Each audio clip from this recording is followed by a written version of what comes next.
Ask yourself, do you deserve the wrath of God forever? And if your mind right now is saying, I don't think so, I think that would be an overreaction to what I've done and the kind of person I am. If that's the way your mind is working right now, let me just have you consider 4 things. Number 1, it was one sin alone that brought the entire world under the curse of God as we know it today, with tsunamis and floods and pestilence and cancer and arthritis and blindness and deafness and death. One sin! Ponder that. Second, James chapter 2, verse 10 says, whoever keeps the whole law but fails in one point has become accountable for all of it. And you have not committed one sin.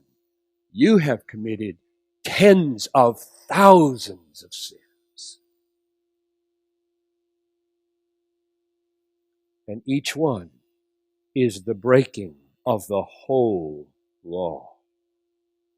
Third, Galatians 3:10.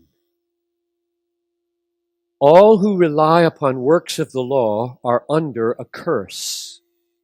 For it is written, cursed be everyone who does not abide in all things written in the book of the law to do them. God's wrath and curse falls upon one failure, not many, merely. Finally, 4th consideration.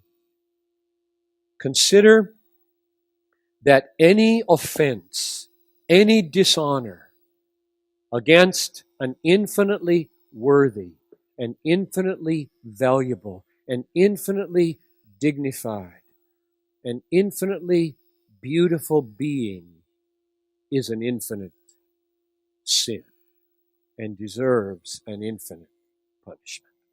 Let me say that again. Because if you were to press me and say, how can an eternity of suffering be an appropriate response to a finite amount of time of sinning? So if you just take time as the measure, you'd say, that's out of proportion. I sinned for 80 years and I'm getting 8 ages, endless ages of punishment. How can that be an appropriate response? And I'd say, if all you had to measure by was time, it wouldn't be. That's not what measures the grievousness of sin. The grievousness and heinousness of sin rises to its infinite proportions not by the extent of time covered in an act of sin, but by the one whom we dishonor. If you dishonor a toad, you're not very guilty. If you dishonor a man, you're very guilty. If you dishonor God, you're infinitely guilty, because He is infinitely worthy of every millisecond of worship in your life. And we don't give it. Therefore, we multiply the storehouse of wrath.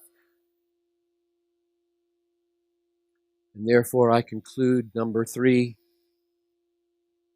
the wrath of God will be eternal, and the wrath of God will be terrible, and the wrath of God will be deserved, right, just.